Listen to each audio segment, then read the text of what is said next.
Assalamu alaikum dear viewers, welcome back to my YouTube channel. Today we will solve the question number 4 of exercise 1.2. Question number 4 is use the properties of exponent to simplify each of the following. Assume that all variables represent positive numbers. Write all the results with positive exponents. तो आपने क्या करना है, इन सब parts में आपने इनके exponents को सॉल्व करना है। इस तरीके से एक्सपोनेंट को सॉल्व करना है कि इसके अंदर जो प्रॉपर्टीज़ हमने एक्सपोनेंट की जो है वो हम लोगों ने अभी स्टडी करनी है, वो प्रॉपर्टीज़ हम लोगों ने यूज़ करके एक्सपोनेंट्स को सॉल्व करना है। क्योंकि इसके अंदर ये प्रॉपर्टीज़ यूज़ हो रही हैं तो इसलिए पहले ज़रूरी है कि आपको प्रॉपर्टीज़ ऑफ एक्सपोनेंट के बारे में पता हो कि ये प्रॉपर्टीज़ ऑफ एक्सपोनेंट कौन कौन सी हैं।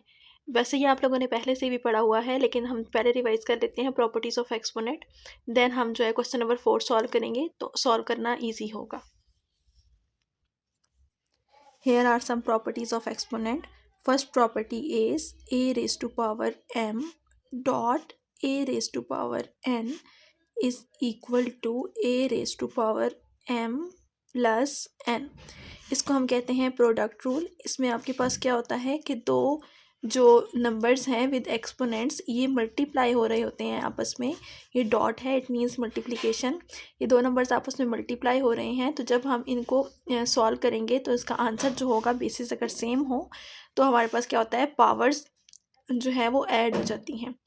इसके लिए ज़रूरी है कि आपके पास जो पावर्स हैं वो जो है वो बेसिस जो हैं वो सेम होनी चाहिए। पावर्स सेम भी हो सकती हैं और डिफरेंट भी हो सकती हैं। सेकंड हमारे पास प्रॉपर्टी है a raise to power m divided by a raise to power n।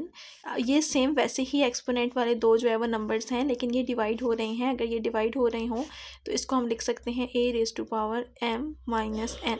अगर डिवाइड हो रहे होंगे तो इनके जो एक्सपोनेंट्स हैं वो आपस में सब्ट्रैक्ट हो जाएंगे। इसको हम कहते हैं कोशेंट रूल। क्योंकि यहाँ पे डिवाइड आ रहा है और फ्रैक्शन आ रही है, फ्रैक्शन या डिवाइड, तो फ्रैक्शन को हम कहते हैं quotient. That's why this is called quotient rule.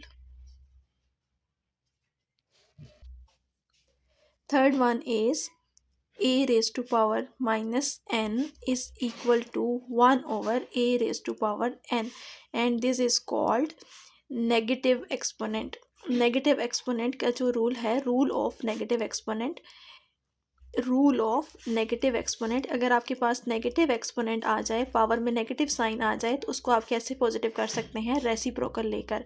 अगर हम रेसिप्रोकल लेते हैं तो आपके पास जो इसका इंडेक्स है, ये पावर है पहले माइनस एन थी तो यहाँ पे प्लस एन हो जाएगी।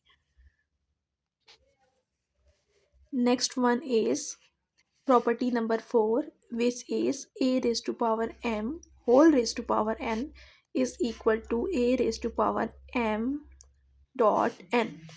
इसको हम कहते हैं पावर ऑफ पावर रूल, क्योंकि इसमें आपके पास एक पावर ऑलरेडी एग्जिस्ट कर रही है और उसके ऊपर एक अगेन पावर है, इसलिए इसको कहते हैं power of power rule. Property number 5 is a b whole raise to power n is equal to a raise to power n and b raise to power n। इसको हम कहते हैं पावर ऑफ प्रोडक्ट रूल, क्योंकि इसके अंदर एक ही power है और ब्रैकेट के अंदर क्या है, दो नंबर्स मल्टीप्लाई हो रहे हैं, तो इसलिए इसको कहते हैं पावर ऑफ प्रोडक्ट रूल। कि अगर आपके पास दो नंबर्स मल्टीप्लाई हो रहे हों और उनके ऊपर एक ही पावर हो तो वो दोनों के ऊपर सेपरेट सेपरेट आ जाएगी। नेक्स्ट हमारे पास प्रॉपर्टी नंबर 6 है which is equal to which is a raise to power a by b raise to power n is equal to a raise to power n divided by b raise to power n। इसमें आपके पास क्या है कि दो numbers जो हैं वो divide हो रहे हैं और होल के ऊपर एक ही पावर है, तो हम उसको सेपरेटली लिख सकते हैं जस्ट लाइक दिस वन। और इसको हम क्या कहेंगे, इसका नाम होगा इसका नाम होगा पावर ऑफ कोशेंट रूल, क्योंकि इसके अंदर कोशेंट आ रहा है और कोशेंट के ऊपर एक ही पावर है, तो इसलिए इसको कहेंगे power of quotient rule. Next property is a by b whole raise to power minus n is equal to b by a raise to power n। अभी मैंने आप लोगों को प्रॉपर्टी नंबर 3 में बताया है कि अगर नेगेटिव पावर हो तो उसको हमने पॉजिटिव करने के लिए क्या करना है, सिंपल रेसिप्रोकल ले लेना है। इसमें भी ऐसा ही है कि अगर माइनस n है, इसको पॉजिटिव करने के लिए प्लस n करने के लिए हमने क्या किया, जो भी इसके अंदर बेस है उसका रेसिप्रोकल ले लिया। a बाई बी को हमने लिख दिया है b बाई ए। तो ये आपके पास कौन सा रूल होगा, इसका नाम होगा negative power of quotient rule. Negative power of quotient rule.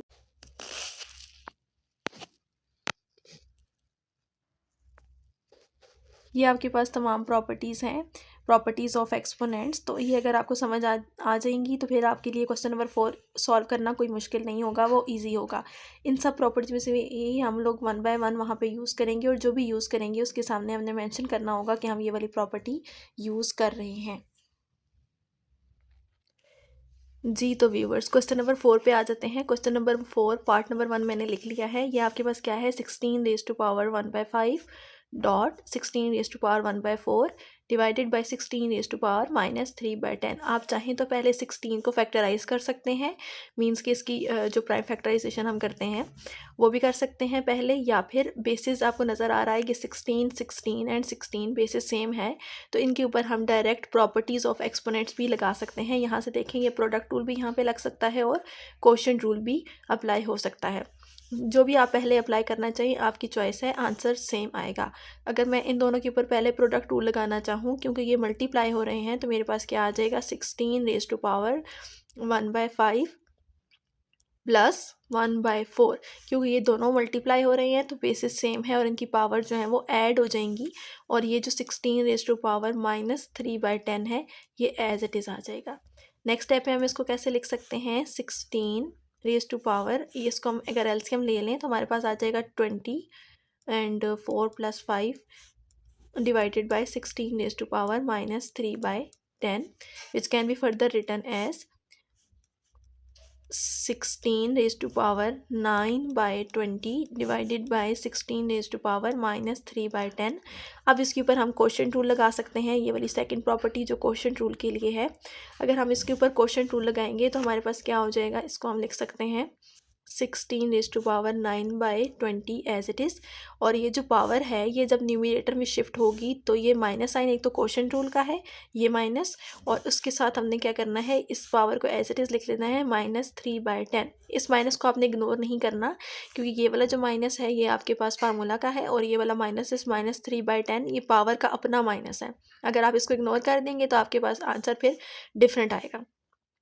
Next आपके पास इसको हम कैसे लिख सकते हैं, 16 रेज टू पावर 9/20, और ये माइनस माइनस प्लस हो जाएगा 3/10। अब इन दोनों का हम एलसीएम ले लेते हैं, मीन्स के फ्रैक्शन में जो आपके पास इसके एक्सपोनेंट्स हैं उनका एलसीएम ले लें अगर, तो आपके पास एलसीएम आ जाएगा 20 and 9 + 6 which is 16 raise to power 15/20। अब हम क्या करते हैं, इसको जो है वो इसकी कटिंग कर लेते हैं 5 के टेबल से। 5 3 * 15 एंड 5 4 * 20, 16 रेज टू पावर 3/4। अब ये जो मैं आपसे कह रही थी कि 16 के फैक्टर्स बना सकते हैं, वो हम काम अभी कर लेते हैं। इस तरह से आपने 16 के प्राइम फैक्टराइजेशन करनी है। 2 8 * 16, 2 4 * 8, 2 2 * 4 एंड 2 1 * 2, मीन्स के 1 2 3 4 4 टाइम्स 2 आ रहा है। 16 को हम लिख सकते हैं 2 रेज टू पावर 4, एंड ये जो पावर में 3/4 है ये एज इट इज़ आ जाएगा।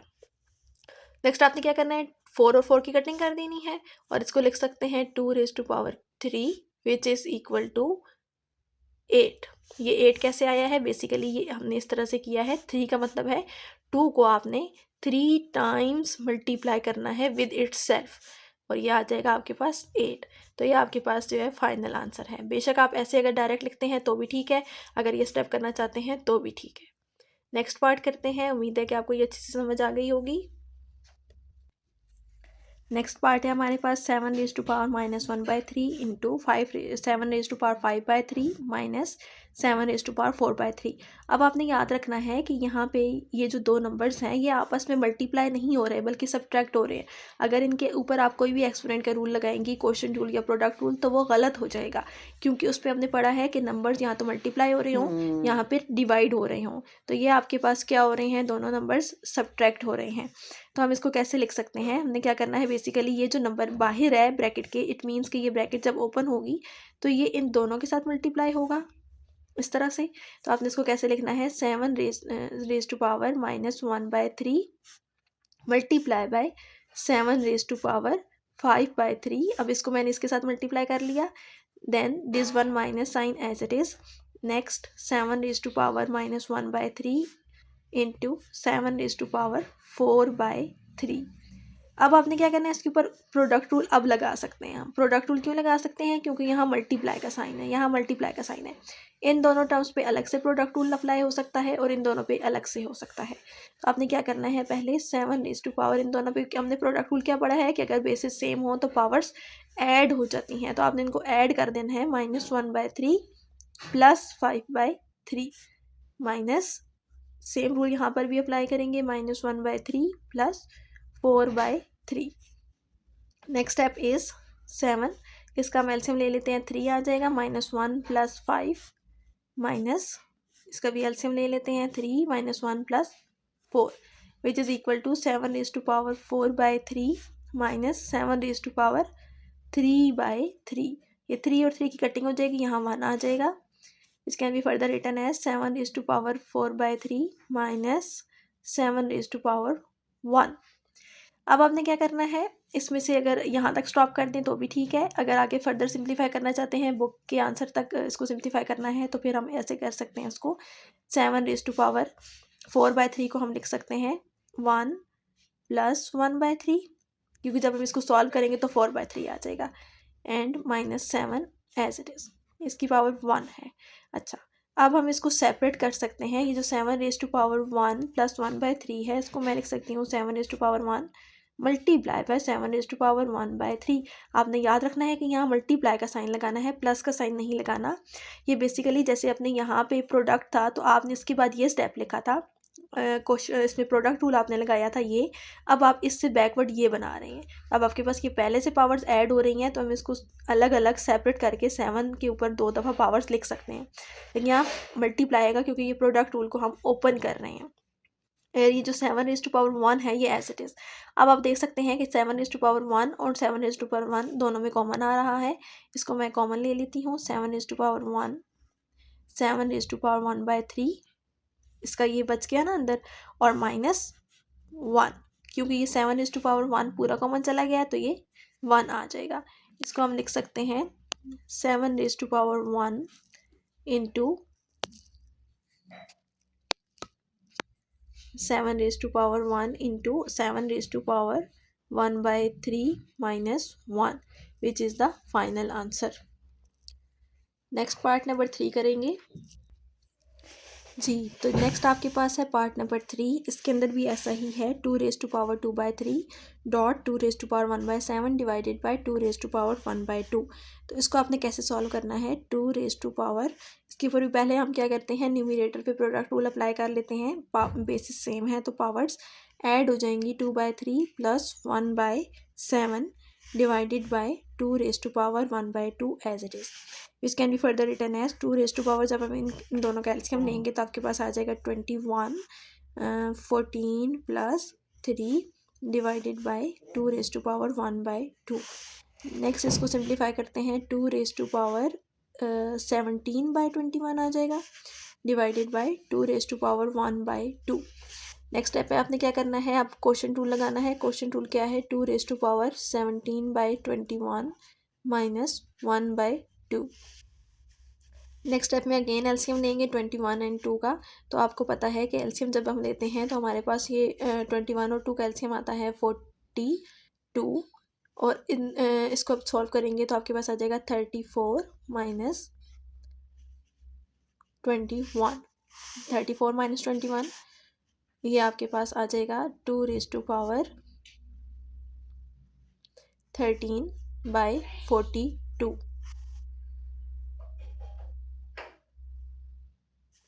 13/42। नेक्स्ट पार्ट है हमारे पास part number 4, 3⁻⁻1/2 into 3⁻1/2 divided by 3⁻1/2। आप चाहें तो इन दोनों को कैंसिल कर सकते हैं, क्योंकि यहाँ पे प्रोडक्ट है तो ये दोनों सेम टर्म्स हैं, कैंसिल आउट हो जाएंगी। अगर आप चाहें तो न्यूमरेटर में जो है वो प्रोडक्ट रूल लगा सकते हैं, तो आपके पास क्या आ जाएगा, बेसिस सेम है तो पावर्स ऐड हो जाएंगी, -1/2 +1/2 और 3⁻1/2 एज इट इज़। ये दोनों -1/2 है +1/2 है, ये दोनों तो कैंसिल आउट हो जाएंगे। तो आपके पास क्या बन जाएगा, 3⁻0 डिवाइडेड बाय 3⁻1/2। 3⁻0 को हम क्या लिख सकते हैं, आपको पता है किसी भी कांस्टेंट की पावर अगर ज़ीरो हो, कांस्टेंट या वेरिएबल किसी की भी पावर अगर ज़ीरो हो तो उसको हम 1 लिख सकते हैं, 1 की इक्वल होता है। तो इसको हम इसकी जगह 1 लिख लेंगे और ये 3⁻1/2 as it is, which can be further written as 1/√3। मैंने कल आपको बताया था कि आपके पास जो पावर होती है अगर 1/2 लिखा हुआ है, इट मीन्स कि ये आपके पास क्या बन जाएगा, स्क्वायर रूट बन जाएगा। बस इसका यही सोल्यूशन है। नेक्स्ट पार्ट नंबर 5 करेंगे। नेक्स्ट पार्ट नंबर 5 है, इसमें आपको नज़र आ रहा है कि ये 36 यहाँ पे बेस है, यहाँ 6, यहाँ 8 और यहाँ 27। तो कहीं पर भी बेसिस सेम नहीं है कि ताकि हम जो है वो इसके ऊपर पावर रूल या क्वोशिएंट रूल अप्लाई कर सकें। प्रोडक्ट रूल और क्वोशिएंट रूल तभी अप्लाई होते हैं, ये रूल्स ऑफ एक्सपोनेंट सारे के सारे, जब आपके पास बेसिस सेम होती हैं। अब बेसिस सेम नहीं है तो हमने क्या करना है, पहले बेसिस को सेम करना है। सेम करने के लिए क्या मतलब है इसका, कि 36 को मैं लिख सकती हूँ 6 और ये जो 1/2 है ये एज इट इज़ आ जाएगा। देन 6⁻1/2 ये एज इट इज़, क्योंकि 36 को मैं लिख सकती हूँ ना 6 स्क्वायर। नेक्स्ट आपके पास जो 8 है, 8 को भी मैं लिख सकती हूँ 2³ 1/2 .27 को मैं क्या लिख सकती हूँ 3³ 1/2 और ये जो होल के ऊपर क्यूब है ये एज इट इज़ चलता रहेगा। नेक्स्ट स्टेप में इसको कैसे लिख सकती हूँ, ये आपके पास स्क्वायर से कैंसिल आउट हो जाएगा, तो 6⁻1 बन जाएगा और ये 6⁻1/2 और डिनोमिनेटर में क्या आ जाएगा 2⁻3/2 3⁻3/2। अब आप देखें डिनोमिनेटर में आपके पास 3 है, यहाँ पे 2 है, ये दोनों बेसिस 6 और 6 जो है वो सेम है, तो हम न्यूमरेटर पे कौन सा रूल लगा सकते हैं, प्रोडक्ट रूल लगा सकते हैं। प्रोडक्ट रूल लगाने के लिए हम क्या करेंगे, 6 एज इट इज़ आ जाएगा, 1 + 1/2 2⁻3/2 एंड 3⁻3/2 एज इट इज़, और ये जो होल क्यूब है ये भी ऐसे ही चलता रहेगा। अब हम 6 को क्या लिख सकते हैं, ये इसकी जो एलसीएम लेंगे हम 1 + 1/2 का, तो ये आ जाएगा 3/2 और 2⁻3/2 3⁻3/2। अच्छा, ये जो होल क्यूब है ये एज इट इज़ आ जाएगा जी। तो अब आप देख सकते हैं उसी स्टेप को मैंने अगेन यहाँ पर लिख लिया है। अब इसको हम कैसे सॉल्व कर सकते हैं, ये आपके पास जो 6 है इसको अगेन प्राइम फैक्टराइजेशन हम कर सकते हैं। 6 को मैं इस तरह से कर सकती हूँ 2 3s are 6 and 3 1s are 3। It means 6 को मैं क्या लिख सकती हूँ 2 × 3। इसको मैं लिखूँगी 2 × 3 and this is 3/2 as it is. Next 2⁻3/2 3⁻3/2 whole cube as it is. Next step में क्या होगा, हम लोगों ने अभी पढ़ा था एक रूल, जिसको हम क्या कह रहे थे, हमारे पास एक रूल था जिसका नाम था पावर ऑफ प्रोडक्ट रूल। तो ये आपके पास क्या है, प्रोडक्ट हो रहा है और इसके ऊपर एक पावर है। ये अभी हम लोगों ने एक रूल पढ़ा है AB⁻n = ANBN। ये अभी हमने एक प्रॉपर्टी एक रूल स्टडी किया है, इसको हम कैसे अप्लाई करेंगे यहाँ पर 2⁻3/2 एज इट इज़। 2 के ऊपर भी पावर आ जाएगी और 3 के ऊपर भी पावर आ जाएगी, तो दरमियान में यहाँ पे मल्टीप्लिकेशन का साइन आएगा और डिनोमिनेटर एज इट इज़ आ जाएगा और whole cube as it is. अब आप देख सकते हैं ये दोनों कैंसिल, ये दोनों कैंसिल। जब सब कैंसिल हो गया तो यहाँ पे 0 नहीं बचेगा बल्कि 1 बचेगा, 1 और 1 के ऊपर ये whole cube as it is. 1 cube means कि 1 × 1 × 1 which is again equals to 1। 1 is the final answer. अब नेक्स्ट पार्ट करेंगे। नेक्स्ट हमारे पास पार्ट नंबर 6 है, इसमें आपके पास क्या है 2187। a raised to power 5, b raised to power 17, a raised to divided by a raised to power 12, b cube and whole raised to power 1/7। इसमें भी आपके पास 2 1 8 7 जो है इसकी हम पहले प्राइम फैक्टराइजेशन करेंगे। अगर हम प्राइम फैक्टराइजेशन करना चाहें तो हमें क्या करना पड़ेगा, यहाँ पे 2 का टेबल तो इस पर नहीं जाता, 2 से डिविजिबल नहीं है। 3 से हम ट्राई करते हैं, 3 7 are 21, 3 2s are 6 and 27, 3 9s are 27।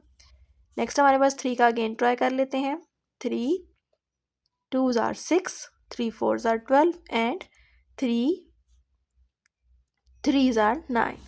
Again 3 8s are 24 and 3 1s are 3। Next 3 2s are 6 and 3 7s are 21। Again 3 से करेंगे, 3 9s are 27 and 3 3s are 9 and finally 3 1s are 3। It means हम इसको कैसे लिख सकते हैं, 1 2 3 4 5 6 7। 3 जो है वो 7 टाइम्स हो तो हमारे पास क्या बनता है, 2 1 8 7। इसको मैंने ऐसे लिख लिया है एक्सपोनेंट की फॉर्म में, a5 b17 divided by a12 b cube as it is. अच्छा, अब मैंने आपको एक नेगेटिव एक्सपोनेंट वाला भी रूल बताया था, ये वाला अगर आपको याद हो, a raise to power minus n is equal to 1 over a raise to power n। Basically इसको हम कैसे अप्लाई करेंगे, जब भी कभी आपके पास कोई नेगेटिव पावर आ रही होगी, मीन्स के एक्सपोनेंट में कोई नेगेटिव साइन आएगा तो उसको पॉजिटिव करने के लिए हमने ये रूल अप्लाई करना है। अब इस क्वेश्चन को आगे सॉल्व करते हैं। अब आपने क्या करना है, 3 रेज़ टू पावर 7, ये अब यहाँ पे मैंने इसलिए बताया है क्योंकि आपके पास क्या है, यहाँ पे a रेज़ टू पावर 5 है और यहाँ a रेज़ टू पावर 12 है। अब आपको पता चल रहा है कि अगर मैं 12 को ऊपर लेके जाऊँ एक्सपोनेंट क्वोशिएंट रूल लगाने के लिए, तो आपके पास क्या हो जाएगा, 5 - 12 विच इज़ नेगेटिव साइन आ जाएगा। 12 के साथ तो नेगेटिव है, बड़ी वैल्यू के साथ नेगेटिव साइन होगा तो नेगेटिव आ जाएगा। सिमिलरली अगर b को मैं ऊपर लेके जाऊँ 13 - 7, ये पॉजिटिव रहेगा। इट मीन्स कि मुझे यहाँ से पता चल रहा है अगर मैं नेगेटिव साइन लेके आऊँगी तो फिर मुझे अगेन ये रूल लगाना पड़ेगा, तो मैं पहले ही अब नेगेटिव साइन को अवॉइड करती हूँ। तो मैंने क्या करना है कि a को मैं डिनोमिनेटर में शिफ्ट करूँगी ताकि नेगेटिव साइन ना आए, 12 - 5 पॉजिटिव नंबर आएगा, और b को मैं न्यूमिनेटर में शिफ्ट कर देती हूँ। क्वोशिएंट रूल तो किसी भी तरीके से रख सकता है ना, तो आपने जो है वो इस चीज़ का ध्यान रखना है। यहाँ पे क्या आ जाएगा, b raise to power 17 as it is, ये जो 17 है और ये जो 3 है ये ऊपर जब जाएगा तो -3 बन जाएगा, divided by a raise to power 12 - 5 whole cube as it is. Sorry, whole cube नहीं है, whole raise to power 1/7। Next step में आपने क्या करना है, यहाँ पे इसको सॉल्व कर लेते हैं पावर्स को। यहाँ पे 13 - 7 क्या बन जाएगा, 14 and 12 - 5 7 and 1/7 as it is. अब आपको पता है कि जो 1/7 है ये ब्रैकेट के बाहर है, ये हर नंबर पे आएगा, अंदर जितनी भी टर्म्स है न्यूमरेटर डिनोमिनेटर सब के ऊपर। तो आपके पास क्या आ जाएगा, 3 रेज़ टू पावर 7, इसके ऊपर भी आ जाएगा 1/7। नेक्स्ट आपके पास है b14, इसके ऊपर भी आ जाएगा 1/7 एंड a7, इसके ऊपर भी आ जाएगा 1/7। अब आप कटिंग कर दें, 7 7 ज़ा 7 2 ज़ा 14, 7 7 3 multiply b square divided by a, which can be further written as 3b square divided by a, which is the final answer। उम्मीद है कि आपको ये समझ आ गया होगा। नेक्स्ट क्वेश्चन करेंगे। नेक्स्ट आपके पास पार्ट नंबर 7 है। पार्ट नंबर 7 में आपको नज़र आ रहा है कि यहाँ पे a क्यूब b क्यूब, यहाँ लेकिन यहाँ पे इसके साथ रेडिकल साइन भी है। ये रेडिकल एक्सप्रेशन है, रेडिकल एक्सप्रेशन है क्योंकि इसका ये जो है एक तो एक रेडिकल साइन हमें नज़र आ रहा है और इसका इन सब का इंडेक्स क्या है, इंडेक्सेस सबके 4 है, 4 इंडेक्स है। तो अब इसको अगर कल हमने रेडिकल की प्रॉपर्टीज़ पढ़ी थी, रेडिकल की प्रॉपर्टीज़ में मैंने आपको बताया था कि अगर आपके पास यहाँ पे इंडेक्स सेम हो, यानी कि a लिखा हुआ है, यहाँ पे x है और यहाँ पे जो है वो मैं a ही लिखूँगी और यहाँ पे y लिख लेती हूँ, तो तब मैं इसको कैसे लिख सकती हूँ, एक ही रेडिकल साइन के अंदर मैं इसको इस तरीके से लिख सकती हूँ with 1 exponent 1 index. Same rule यहाँ पर भी अप्लाई करेंगे। तो आपने कैसे करना है, इसको a cube by b cube multiply b cube by c cube multiply c cube by a cube and whole 4th root, this one. समझ आ गई। नेक्स्ट आपने क्या करना है, ये जो 4th रूट है इसको हम जब एक्सपोनेंशियल फॉर्म में चेंज करेंगे तो आपने इसको कैसे लिखना है, a cube by b cube, b cube by c cube and c cube by a cube. Whole raise to power 4 नहीं आएगा, 1/4 आएगा यहाँ पर, ये आपने याद रखना है। नेक्स्ट आप देखें, अगर ए क्यूब से कैंसिल आउट हो सकता है, बी क्यूब से, सी क्यूब से। जब सब कैंसिल आउट हो गए हैं तो यहाँ पे 0 नहीं बल्कि 1 बचेगा, 1 raise to power 1/4 which is equal to 1 and 1 is the final answer. ये क्वेश्चन देखने में जितना कॉम्प्लिकेटेड लग रहा है, असल में ये उतना ही शॉर्ट है, कॉम्प्लिकेटेड नहीं है, आपने देखे घबराना नहीं है, ईजिली सॉल्व कर सकते हैं आप इसको, अगर आपको एक्सपोनेंट की प्रॉपर्टीज़ और रेडिकल की प्रॉपर्टीज़ याद हों तो।